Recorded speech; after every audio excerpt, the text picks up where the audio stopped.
Welcome to the Straight Red Card. Make sure you like, subscribe. Even before you even watch the show, it could be complete crap. Just pause it now. Do it all. Do it all. Do all those things. And if the show's crap, you've already done it. I guess you can revoke a like, and you can unsubscribe if you hate it afterwards. But no, actually, YouTube says no to that. You can't do that. Well, I certainly recommend don't do that. So my birthday's coming up. So I'll be heading north to hang out with family on August 1st. But the cool thing is we're going to do steak and lobster, Brett. Yeah. Lobster. Lobster. I mean, I love lobster. I haven't had lobster for a couple of years because you can't get lobsters anymore at the market. You can only get them frozen where they're like stuffed in the ice in the fishmonger section. I used an old word there, fishmonger. So that's right. You don't see any tanks out there with 20 lobsters still alive in it. You used to see those all the time. But I guess people were like torturing the lobsters or something. I don't know, but they don't sell them live anymore, which really means it's hard to get fresh lobster anymore. It really is. I'm all about eating the meat and everything like that, which is a weird way of wording it, I'm sure. But I bet you are. I'm sure your wife is happy about that. Right. So I'm carnivore, but I couldn't necessarily contemplate of taking a live lobster and just dunking it into boiling water. No, I mean there's an easy way, and if you put the instructions on, if you bought a live lobster at Kroger or wherever supermarket, and they put the instructions on, it's really simple. You take a knife on the top of their skull where the brain is, and they can put a little mark there for you. You put the knife down and you bam! You kill it quickly. Well, I know they do that with frogs. They do that with frogs. They take a knife and they smack it on the head, but that's to stun it, I thought. I didn't think it actually killed them. Makes them brain dead, huh? This is getting brutal. We've moved up the table here. We've moved up from you're going to be enjoying your birthday eating some surf and turf. Yes, and not torturing animals. Right, we won't be doing it because we just went up the ladder a bit. We went from these creatures that live at the bottom of the sea, who, according to scientists, have no fear and have no sense of pain, and we moved up the ladder to frogs, whom we know feel pain. Right, so that's on you, Brett. You did that. All right. My whole point was you can't buy live lobsters. That's why I haven't had one for so long. That's why I'm so excited. I think my parents are going to a special place where they get live lobsters. It's going to be great. Man. And the first time I ever cooked lobster live, when I was in college, I bought a lobster for myself. And you know how they put the little rubber bands on the claws? Yeah. And so I got the water boiling, and I did it the old Neanderthal way, and I just dropped his ass in boiling water, right? Sure. And so I come back, 3 or 4 minutes later, and I lift the lid of the pot, and the claws are kind of sticking out. But I had somehow changed the pressure of the pot, and the 2 rubber bands went bing, bong, right off the claws and hit me right in the forehead. I fucking screamed like a little girl, and ran all over the fucking... It was pitiful, dude. All right, so that's my lobster story, and I'm looking forward to eating it. So we need to rate these players. I'll probably have to hack most of this out. Who cares about lobster? All right, Matt Turner. I think you got him last time, so I'm going to do Matt. I gave him an A. You got him last time, but that doesn't matter. I gave him an A+. I was on the verge of giving an A+. What could he have done differently to garner an A+? He made several key saves, and he didn't make any mistakes. Simple as that.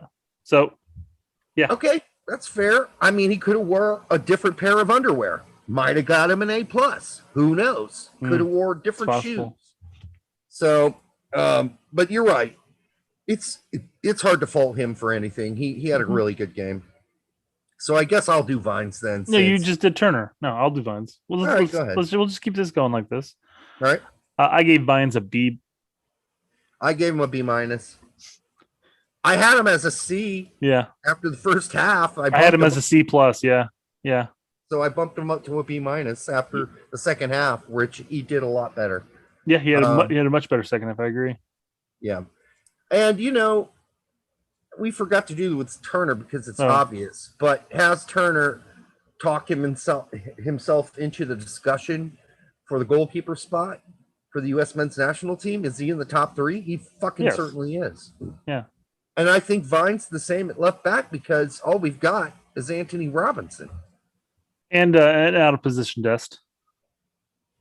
Yeah, but exactly. So if you call up Dest and you intend to play him as a left back, then you don't call up Vines. Sure. And that might be what Vines has to deal with during the qualifiers. But I think at this point, most people, including Berhalter, would rather play Dest as a right back. Sure, absolutely, yeah. So I think he's going to have to bring another left back, which gives Vines the in. So Vines did well enough tonight. Robinson, I gave an A. Yep, I gave him an A- actually. I thought he was really good. I can see an A- too. Well, and the more I'm thinking about it, I mean, quite frankly, I can't really recall anything bad he did. So maybe an A- is a little rough, but I'm going to stick with my A- because that's what I wrote down. Yeah, I mean, he was caught out of position a few times, so that's kind of where I thought, yeah, A-. But then he managed to save the day anyhow. So, it's hard to punish him for making a misstep and then fixing it. Sands, who you got? What you got? I gave Sands a C+. I gave him a C. I thought, he obviously had that mistake early on that almost resulted in goal. He gave up a PK. So those two things alone, you would imagine, would warrant a bad game. But I thought outside of those spells and maybe a couple of errant passes here and there, I thought he had a decent game. It's just he had some really bad mistakes. He really had a great moment where he took the ball from midfield and attacked. Mm-hmm. And you're like, okay, this might lead to something, but then it didn't. Oh, you're referring to the one where he opted not to pass it to Areola and decided to try to maybe slot it to Hoppy, but Hoppy was not on the same page? Exactly. Yeah. Yes. That could have been a moment. And he created that all by himself. So, yep. So he did have some good moments. He was relatively solid at defense. I think it was the commentator's curse because as Sands was pushing up into the attack, I think Stu ended up saying and Berhalter's really high on his passing, and then he just passes it to the goalkeeper. You know what? It's one of those moments probably where he wasn't really sure who was on his left. Yeah. And he did see Areola on his right, but he had kind of been thrown off kilter for a second. And so he's like, and I've done this when I was a player, I'm like, you know what? Surely Chad McGowan is somewhere there running. And I'm just going to flop this down the middle. I don't have time to look, but I'm just guessing he's going to be there. And you pass it anyhow because you got a no-look pass because you're falling down or whatever's happening to you at the time. And sometimes it just fucking works. Mm-hmm. You come off like a genius. That did not come off genius at all. Blah, blah, blah, blah, blah, blah. Where were we? Moore. I gave Moore a C. I gave him a B-. Okay. A little more courteous on it. I don't know. He had some decent connections when he was playing, but I mean, his big steps was playing back on defense because he really didn't get in the attack in that first half. No, I had him as a C- in the first half, and then he, worked himself into a C in the second half, but not much more than a C. Acosta, you? I gave Acosta a B+. I gave him a B. So I had him at a B- in the first half, and then he did some good. And then he did some good stuff. I thought one thing that I'm really liking from Acosta is the amount of grit that he has. Love it. He's getting up into players' faces and he's basically saying, "Hey, I'm not taking any shit. Don't give it to me. No, fuck off. I'm not taking this." Yeah, and he's there.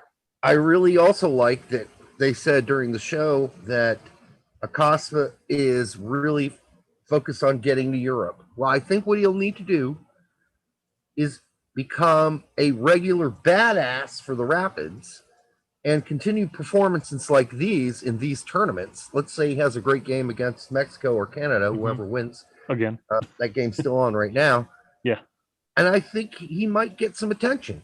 He might get some suitors, but that's going to be something he's going to have to really want to do. He's going to have to press his agents to do. Mm-hmm. And if that's what he wants, go for it, dude, because it's only going to improve his game. He's got a great work rate, great motor. Defensively, he shows up just when you need him. Yes, he does make the occasional stupid play, but I mean, he's been solid. And today he didn't look for enough space, in my opinion, when he could have looked for space to get himself free so the center backs or the wingers could get him the ball. He didn't look between the lines enough. Maybe that's a Berhalter thing. Maybe Berhalter didn't want him to advance forward into that empty space. He wanted him to be right in front of that back four. So I don't know. I don't know if I can blame that on him or not. But yeah, a B is, well, all I can do. Sure. So legit, I gave him a B too. I gave him a B as well. I thought he had a poor first half. I gave actually just slightly above average. I gave him a C plus initially. Yeah. But his second half was night and day comparison. So I gave him a B. Yeah, he had a lot of good moments in that corner that you mentioned with Areola in the second half. So I moved him all the way from a C to a B. Yeah. Because I thought his second half play was that much better. And he really distributed the ball well. There were a couple times. There were a couple times where I thought, why didn't you play it out wide to Vines? He's fucking wide open, and he went backwards again. And that's some of the times that I find, and I understand he's trying to control the pace of the game and the buildup, but sometimes that's what frustrates me about him. He goes sometimes when we shouldn't go, and he doesn't go when we should go. But all in all, a B. I feel like he needs to be the more creative aspect of our midfield because BUSIO is going to be the deep lying distributor or whatever. Acosta is going to be our six, if you will. Leggett needs to have maybe less defensive responsibilities and start to move the ball forward instead of constantly playing it backwards. And that's the difference between his first half and his second half. His first half, all he did was play it back to the center backs. Constantly back to center backs, back to center backs. Never moved it forward. It was so frustrating to watch. Then that second half, again, I don't know. Maybe it was after the PK, but they had energy after the kickoff in the second half. But he was constantly moving the ball forward, moving it out wide, playing it up. It was no longer really going backwards consistently. He did occasionally, but that's just because that's what the play dictated at the time. But as a whole, I think that was the big difference.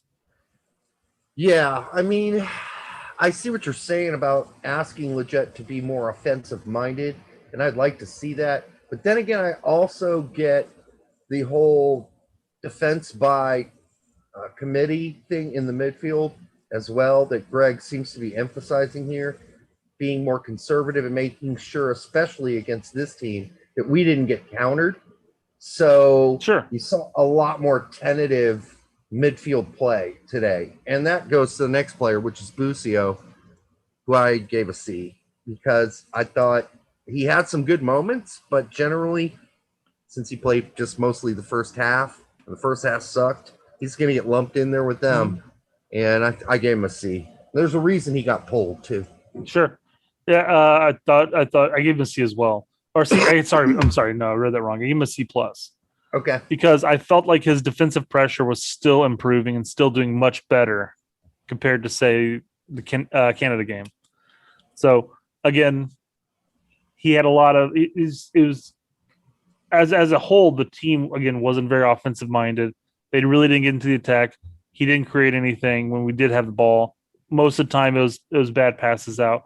But he was constantly getting back on defense, and he was constantly pressuring the way it should be in his position. No, his energy was good. I'm not faulting him for that at all. His energy was great. But I felt like he stifled a number of potential attacks, too, with the wrong pass. I wrote that down a couple times. BUSIO made the wrong pass. And then I think 15 minutes in, he commits. He's got oodles of space in front of him, but he commits to a chip pass to DK way too early, way too early. And he had plenty of time and space to continue to move forward, find more out wide, or work it in to DK. And then Hoppy was coming in behind, and he just lots of space, and he chipped it. Mm-hmm. And it was a horrible chip too, so that didn't help him. But just that's an example of some of the things I'm seeing from Busio. I think it's a little bit of naivety, and he'll work out of that as he moves to Italy. So we hope. All right, Hoppy. Did I do Busio? Yes. Okay, you're Hoppy then. I gave Hoppy an A-. I gave him an A. Yeah. It was just our only offensive threat in the first half and continued in the second half. So Love his fire, yeah. love his guts, love his piss and vinegar, love everything about that. He's almost like I can almost see some Dempsey in that guy. Yep. I That's like a great that. comparison. Yeah, I really like that. This is like a very young Dempsey, and even Dempsey when he was young was kind of like a chip on his shoulder guy for obvious reasons. Mhm. He was never rated as a youth player, so yeah, good to see that. We need that kind of fire. Maybe Greg didn't like to be yelled at when he, Hoppy came off, but I think if you're Greg, you got to say, I like the fire. I get it that this guy wanted to play. Although I would have really liked not to see Berhalter be so pissed off right back at him. I would have liked to see Berhalter go, yeah, go sit down. Go sit down. Sure. It's fine. I get you want to finish the game, but go sit down. But Berhalter's like, fucking get out of my face, motherfucker. I mean, I was like, damn, that's the fucking angriest I've ever seen Berhalter, ever. Again, I didn't see it, so I have no answer to that. I haven't really seen Berhalter angry, so you've never seen Berhalter that upset. That's about the most I've seen. So, and he just did not want to be barked at that moment when Hoppy was coming off. So, all right, I guess that is Hoppy. DK, it's my turn. D- for DK. Sorry. Got to go low. Yeah, I gave him a D+. He had some redeeming features on some of the attacks. He had a shot that Hoppy set up. So yeah, I'll give him that. All right, you're nicer than me, but and, I thought. And again, I'm also chalking up a lot of his faults due to his injury, and that could actually be played into Berhalter's score in the end. Like, why did you play him for so long or at all if he's that injured? We often forget to give Greg a score on these. I've noticed that. So we can't do that anymore. We got to get Greg in there because a lot of what was bad for DK was not only the fact that he was playing really poorly. I mean, he couldn't even fucking make a 10-foot pass. That's how bad it was. Like, he was totally off his game. And so, was that because he was injured? If he's injured, what's he doing out there? And if he's still injured and laboring, obviously, in the first half, you take him out in the second half because he's injured. Don't leave him out there for another fucking 10, 15 minutes if he's obviously laboring, which he was to everybody. Well, I know it was obvious in the first half. I know. That's why but we talked about this in the last segment, but both of us were shocked that he wasn't pulled out. Yeah. I mean, that shoulder was like nearly touching the ground. He was letting it flop around so much. Yeah. Areola is you. I gave Areola a C. I gave him a C+.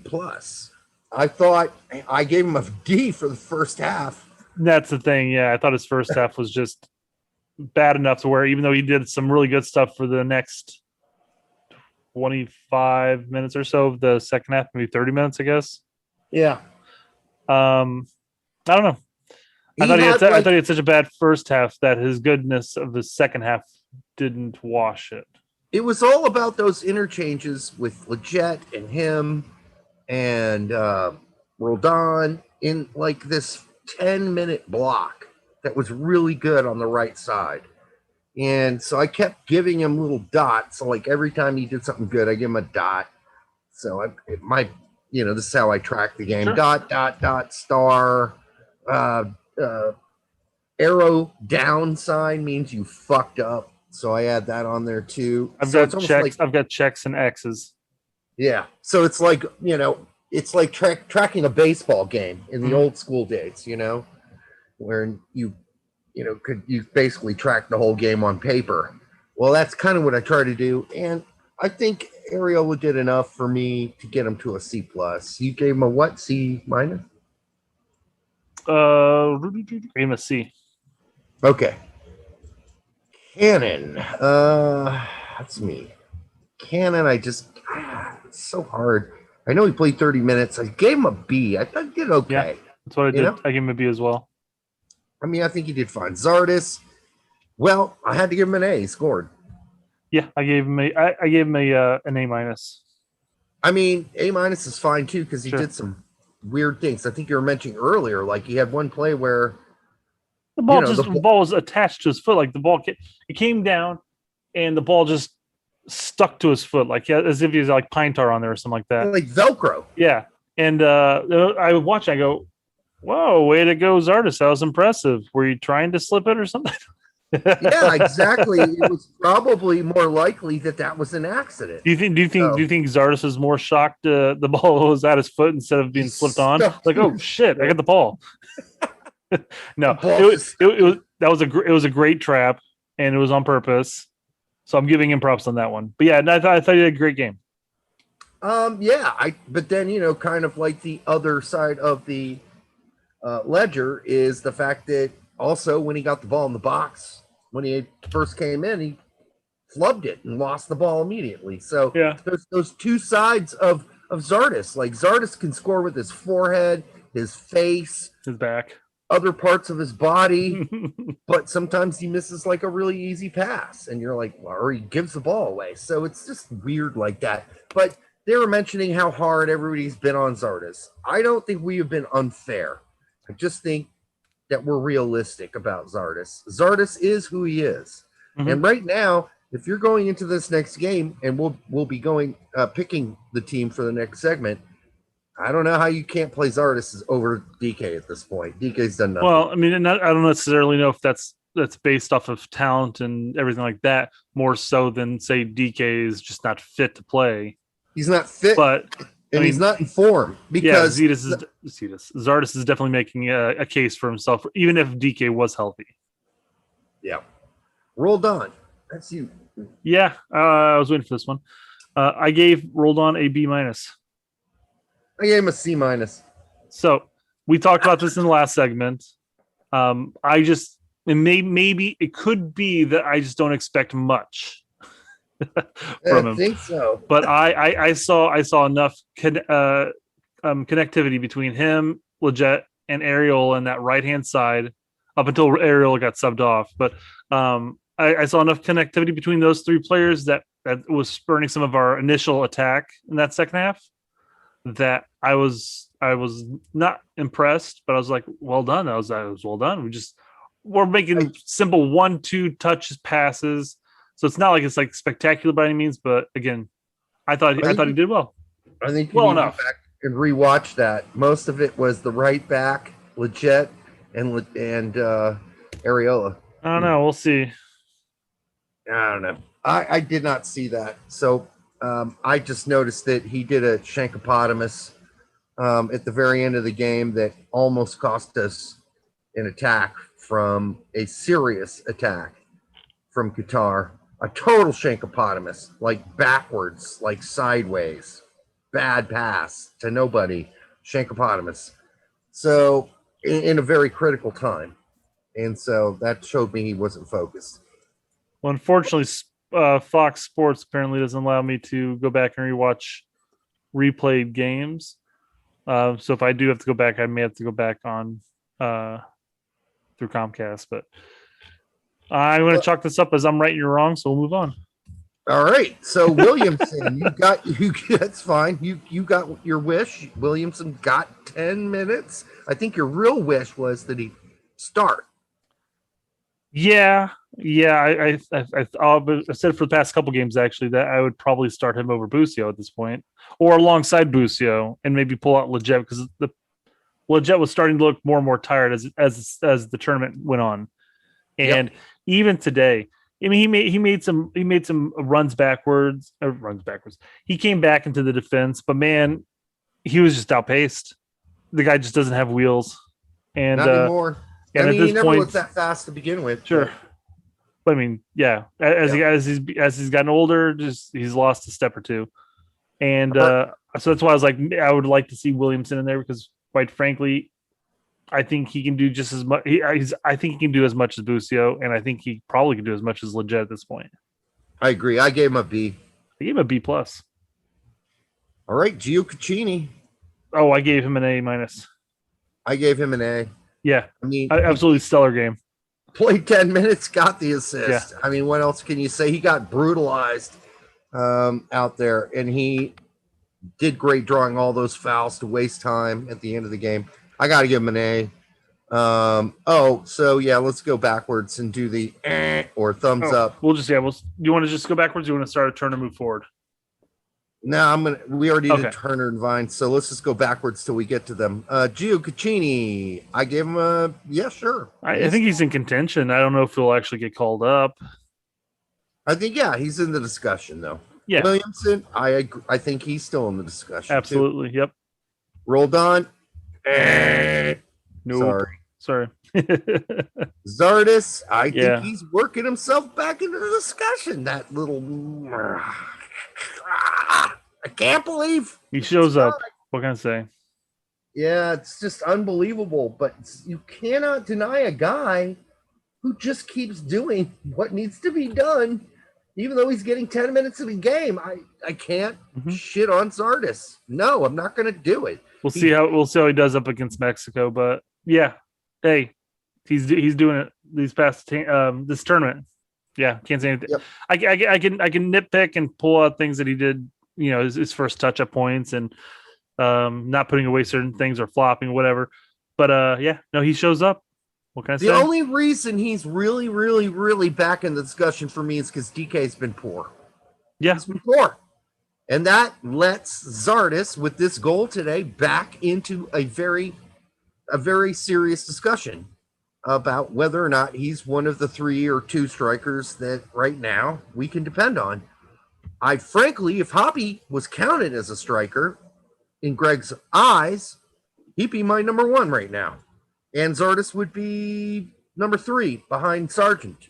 But, we'll see. If we had a full squad, well, I guess even looking at it, I guess you could say at this point, if you threw Hoppy in the center, you could, in theory, have a wingers of Gio Caccini and Areola. Mind you, that doesn't leave much options for depth if we have to sub them out, because again, you're throwing Roldan out there, which he's been playing the last 2 games anyway, so who knows? But that would be an option. But I think at this point against Mexico, we're looking at Azardis up top with, and we'll get into this, but absolutely. I think so. Cannon, still in discussion. There. Sure, but, why not? Now he's battling with more behind Dest and Yedlin, probably. If we're talking about Vines being the second option out left, I mean, that right back even gets thinner as far as spots. Yeah, no, it's stacked. And people are going to say, it's not stacked. Well, yeah, comparatively to years gone by, yes, we've got a stacked right back. People, let's just say if Dest went out injured, we have about 3 or 4 we haven't even right mentioned backs. Reynolds. Yeah, we have 3 or 4 right backs that I would feel comfortable with. We haven't mentioned Justin Shea. Yeah. He plays right back too.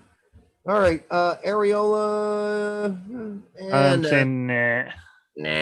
Sorry, Areola. It's not really your fault. We're stacked on the wings. Yep. So Wade's gonna beat you out. Rain is gonna beat you out on that right wing spot. I think Gio Caccini's beating him out. Gio Caccini, Aronson. Fuck. You're fucked, dude. I think Hoppy's beating him out. Yeah, as another winger option. Yeah, they can play either side. DK, jeez. He's still in contention. Absolutely. He is, but he's working his ass out of it. Yeah. I mean, he's working his way backwards. This was his chance. And he hasn't really performed. And again, you can make the argument that it's based off the team, but you know what? Goals are still had.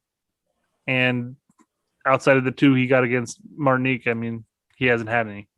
So, yep. Hoppy, yes. Yeah, absolutely. In the discussion. I mean, if you don't think so, then okay, fuck it. BUSIO, not really for me. Not yet. Not yet. I don't think he's worked himself into the discussion. I think he's outside looking in right now.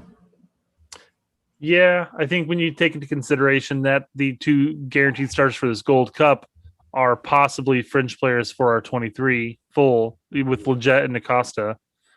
I mean, you're looking at those spots again filling up really quickly. So no, I think BUSIO, and if Williamson shows up against Mexico like he did against Qatar today, then yeah, I think BUSIO may have worked himself out. Yeah, I mean, you're already starting with Adams, McKennie, Musa, Leggett, is already in that lineup. Okay, for sure. Acosta is for sure. De La Torre. So now you're just dropping and dropping and dropping and dropping down the ranks. Well, do you think BUSIO is better than Luca De La Torre? No. There we go. Unless there's an injury, I don't see the contention. I don't see the contention being there. That could also be saved out Williamson too, in all honesty. But I think Williamson's above BUSIO at this point. I do too. I think, and I think Luca De La Torre is playing fabulous in Europe right now. I don't know how you could leave him off. And of course, he was called up, and he said no. So for this tournament, sure. Let's see, Leggett. Yeah, of course he's a Berhalter favorite. Yep. Acosta, another Berhalter favorite. Yep. Or yes, in the discussion has battled his way into it. Sands might be just on the outside looking in now because Robinson has outperformed him. And yes, I think Robinson's ahead of Sands, and then you have Zimmerman in the picture, and then you have all the European center backs that are constantly being talked about. Yep, Richards. So it's the depth at center back is just getting thicker and thicker. Now, I think, in all honesty, I think Sands has a better chance of working his way into contention for an Adams replacement, but that has to be seen. And it's unfortunate that Zimmerman went out with his injury because maybe we could have seen that. Yep, I know. Imagine if we had seen Sands play that holding midfield role for the last two games, where we might be or how that would have looked. And that might have played himself into the discussion, but right now Acosta's taken that by the reins. Yep. And he's showing that he can handle it, at least at this level. So Robinson, yes, he's in the discussion, but it's a deep battle, folks. It's Brooks, it's Richards, it's Miazga, it's Robinson, it's Zimmerman.